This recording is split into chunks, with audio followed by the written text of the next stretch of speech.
First, breaking news out of Virginia. 7 people are dead in a shooting at a Walmart in Chesapeake. Yeah, hate to hear about another event like this. Investigators say the shooter was one of the people killed.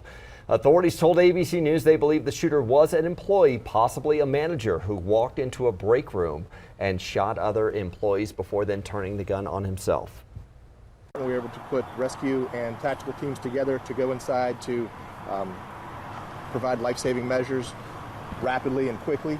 And then through the course of the investigation, we believe it was a single shooter, and we believe that shooter is deceased at this time.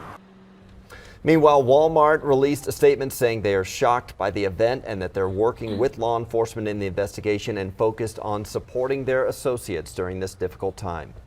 Back here at home, the suspect in the Club Q shooting will appear in court virtually at 11:30 a.m. The accused shooter is being held without bond at the El Paso County Jail. We've learned from court documents the suspect identifies as non-binary, using they/them pronouns. They're facing 10 preliminary charges, 5 for first-degree murder and 5 for committing a bias-motivated crime. The number of charges will grow when the suspect is formally charged next week.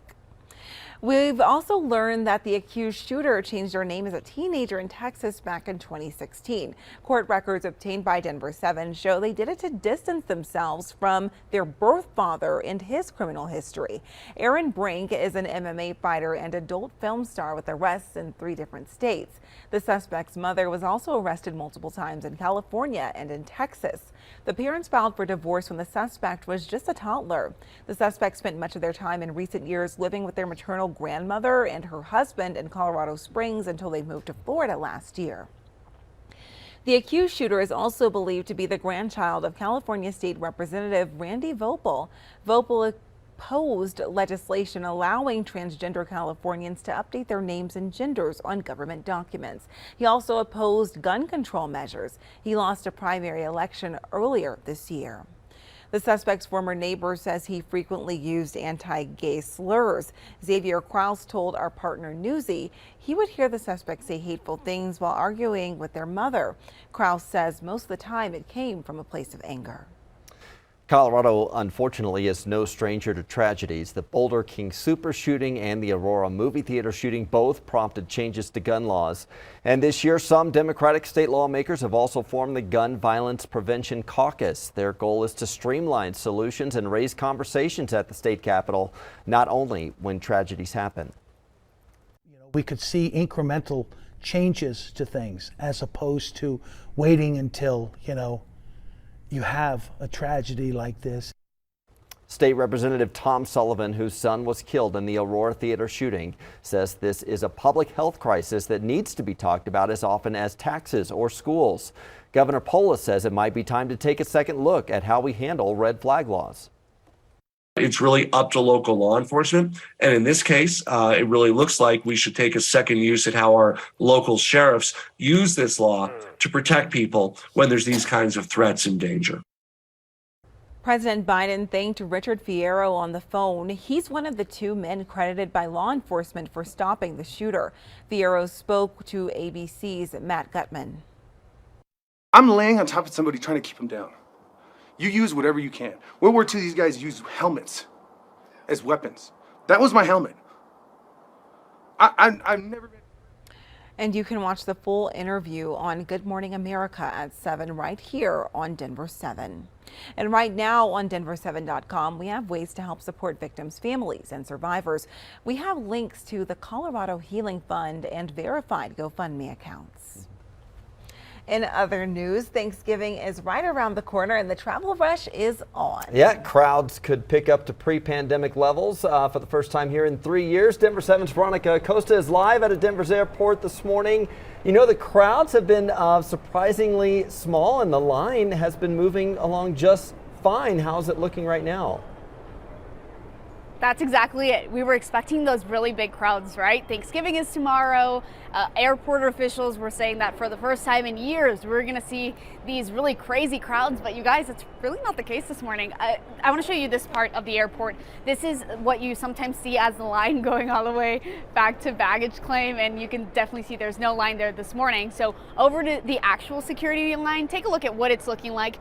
They've opened up this straight row all the way up to the TSA agents because there just really is no line this morning. Part of the reason that we think that is because all of those booths up at the security checkpoints, those are all staffed with agents. So that really is the good news. We're not complaining at all.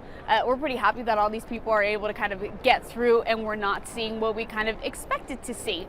I do want to point out parking though. If you're watching this morning and you do have a plan to come on down to DIA, just know that Economy West and East as well as Pikes Peak shuttle lot, those are already full. So you can either go to Mount Elbert or one of the other shuttle lots. Those are still open. Just keep that in mind. And DIA officials, they were saying that they were a little bit worried about those shuttle lots. So just, again, give yourself enough time to be able to get to one of those and then maybe have to go to a further one if the one that you were going to initially was already full. As far as those shuttle drivers go, the guys who drive those buses, bring the people to the actual airport, they're doing pretty well on staffing as of now. So you can expect a shuttle will come pick you up and then bring you over to the airport. But again, I think this is good news, right? Not too much of a long line. People seem to be getting through really quickly. Earlier this morning, I told you we kind of tracked one woman going through the line. It took her about 8 to 9 minutes to get through. It's much shorter now, maybe like 2 minutes. Oh. Guys, back to you. That is nothing. I remember when the security line was wrapped around into baggage claim. So wow, things are moving along just fine there this morning. Thank you, Veronica. If you are hitting the road and not flying out, you'll be happy to know that Colorado's gas prices are much lower than the national average right now, $3.33 a gallon, and the national average is about $3.60. And then you see where things were this time last year. Right, good news there. Well, an awesome tradition returning Thanksgiving morning. The 49th running of the Mile High United Way's Turkey Trot will take place at Denver's Wash Park, and Denver 7's a proud sponsor. Article Brady will be there as MC. The first wave of the 5K race kicks off at 9 that morning, and there's a little Gobblers fun run too that takes place at 10:40 after the last wave. You can sign up at unitedwaydenver.org/turkey trot. And weather-wise, it is a Denver 7 weather action day. We could see a little snow early tomorrow for the Turkey Trot. Right now, everything is quiet. So if you're traveling today, we'll start to see some of that snow develop in the northern and central mountains by midday today. So things are going to get a little bit icier over those high mountain passes. Here's that Turkey Trot forecast, though. Early tomorrow, upper 20s, low 30s. You're going to want to layer up. Make sure you've got the ears covered and gloves on. Skies will clear out, though, Jason. We're going to be in the low to mid 30s. We'll take a look at how much snow we could see here along the Front Range on the Super 7 day in just a minute. Looks like an awful happy turkey for Thanksgiving tomorrow. We have a pretty good drive going on, wide open basically in most areas. Should be pretty light for us. Look at that truck all lit up. He's heading west on I-70 here at the Buffalo Herd Overlook, and we will see a lot more traffic later this morning. Right now, drive times and the drive conditions are easy on I-70, but it will get busy late morning into early afternoon. A heartbreaking loss for a North Carolina news station. 2 employees killed in a helicopter crash. What investigators say the pilot did that may have saved lives. And some relief for student loan borrowers this holiday season. How long payments are being pushed off. And there is tons of beer intended for the World Cup just sitting around with no one to drink it now. How Budweiser is solving this unusual international problem.